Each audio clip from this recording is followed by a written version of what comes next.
Bienvenidos a Informe Zoom. El brutal caso de Paola Costa y de su hija Martina puso otra vez en los primeros lugares del debate público la violencia de género. Un femicidio como el de Paola es la forma más extrema de una problemática que tiene diferentes facetas que van desde la violencia psicológica a la sexual, pasando por la violencia económica, simbólica, patrimonial y, por supuesto, la violencia física, que puede llegar incluso hasta la muerte. Según el secretario general de la ONU, Ban Ki-moon, el nivel de violencia contra las mujeres es tan alto que se trata justamente de uno de los derechos humanos más vulnerados. En el mundo, 7 de cada 10 mujeres han sufrido alguna vez violencia de este tipo. Durante 2013, en nuestro país murieron 250 mujeres por violencia de género. Es decir, murió una mujer cada 35 horas por esta razón. Es un drama que recobró notoriedad por un doloroso caso, pero que está presente las 24 horas, los 365 días del año. Hoy le hacemos zoom a la violencia de género. Hay criminales que proclaman tan campantes: la maté porque era mía. Así nomás, como si fuera cosa de sentido común y justo de toda justicia el derecho de propiedad privada que hace al hombre dueño de la mujer. Pero ninguno, ni el más macho de los supermachos tiene la valentía de confesar: la maté por miedo. Porque, al fin y al cabo, el miedo de la mujer a la violencia del hombre es el espejo del miedo del hombre a la mujer sin miedo. ¿Qué opinas de la violencia de género? Pienso que es una problemática que últimamente está muy profundizada en la sociedad y me parece que es algo que todos tendremos que empezar a pensarlo un poco más. Y que está muy mal. Creo que se toma como muy por arriba y no nos damos cuenta que es un problema realmente grave. Y obviamente considero que está mal. Quizá que el ser humano está pasando por una crisis tremenda, ¿no? Una crisis moral, ¿vio? Al tener la mujer, en muchos casos, un rol más bien pasivo, cuando no trabaja sobre todo, considera natural que se ejerza violencia hacia ella. Creo que está tan adentro del discurso de todos los días nuestro, o sea, no solamente del hombre, de las mujeres también, que no lo sabemos ver. Particularmente en el caso de los hombres, creo que tenemos en la cultura como una prepotencia, se puede decir, que hace generar ese tipo de situaciones. No hay cordura. En la humanidad no hay cordura, ya ha perdido muchos valores. Está mal que las cosas no se arreglan así, se tiene que hablar. La violencia contra la mujer puede darse en distintos ámbitos. La más difundida es la violencia doméstica, que es la que ejerce alguien que formó o forma parte del grupo familiar. Pero la violencia de género puede darse también en el ámbito institucional, es decir, en entes públicos o en el ámbito laboral, cuando se obstaculiza el acceso a un empleo o cuando no se cumple con la igual remuneración o cuando se practica la violencia a la libertad reproductiva y también, por ejemplo, cuando se practica desde o en los medios de comunicación. Aunque hay hechos concretos que permiten pensar que la visión está cambiando respecto de este asunto, como tener a una mujer en la presidencia de la Nación o como haber tenido a una mujer al frente del rectorado de nuestra universidad, lo cierto es que a niveles cotidianos la violencia de género aún sigue muy latente. Maru, a partir de todo esto que ha sucedido, lamentablemente se ha convertido el caso de Paola en un caso emblemático de femicidio en Córdoba. Está muchísima gente muy sensibilizada, muy dolida, pidiendo justicia. ¿Cómo lo vivís vos?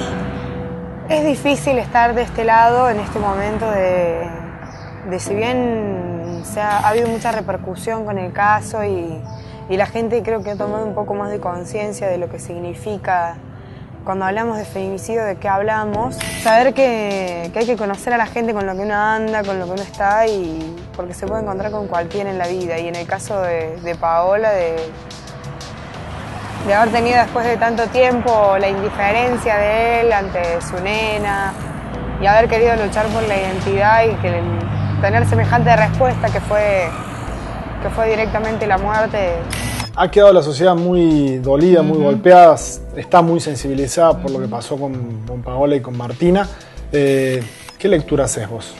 Bueno, hay distintas lecturas, ¿no? Lo que pasó con Paola y con Martina, la sensibilización viene o se da en mayor medida porque no solo estuvo la muerte, no solo, nada más y nada menos que la muerte de una mujer que suma, digamos, a las vidas que se cobra la violencia de género, sino también el estado y la situación en la que se encontró Martina, que es una niña, y eso tiene un impacto en la vida de la sociedad muy fuerte, el lugar en que quedó esta beba. Paola intentó romper y desautorizar con el orden que nos indica determinadas formas de ser a varones y mujeres, donde se espera que las mujeres seamos dóciles, sumisas, que aceptemos la maternidad, que de las relaciones consentidas o no consentidas, pocas, ocasionales o no ocasionales, más allá de lo que suceda con esa relación, nos hagamos cargo solas, ¿sí? Y en este caso Paola dijo de la relación, hubo un embarazo y vos sos el padre, de alguna manera lo obliga a realizarse un ADN y luego lo obliga a hacerse cargo de esa paternidad.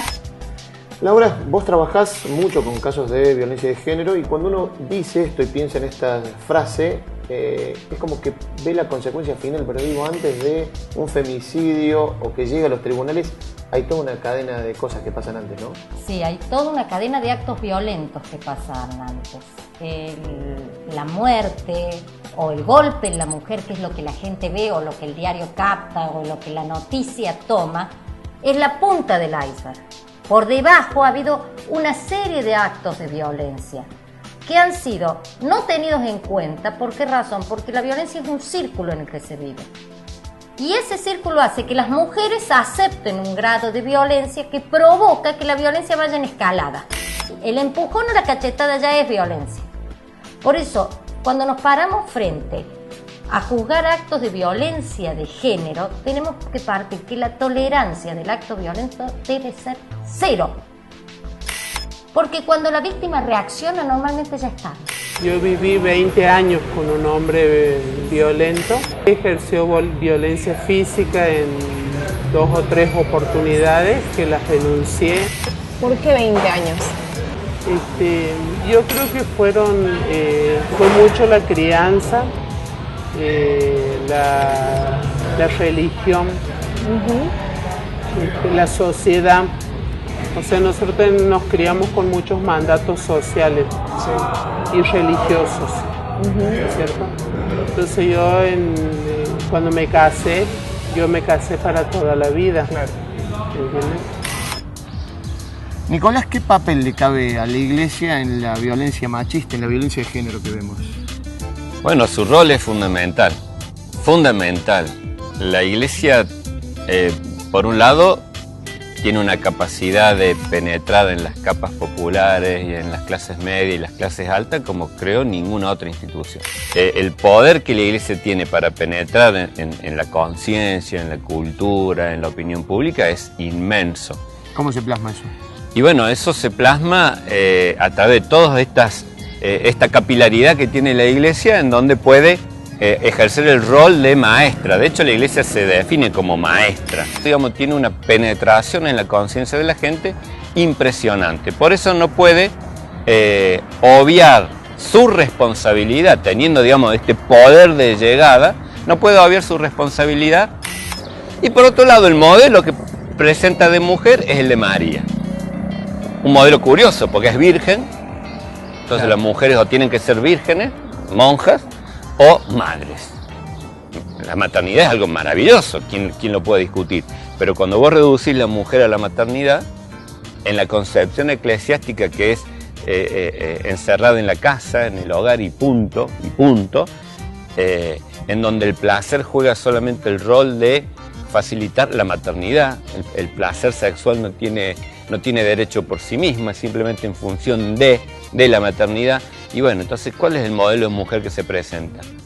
O sos virgen o sos mamá. Entonces no puede no ser responsable de la mentalidad machista y patriarcal. La Iglesia es responsable, la Iglesia tiene que hacerse cargo de esto, porque ella podría predicar de otra manera, porque podría influir de otra manera, porque podría colaborar de otra manera.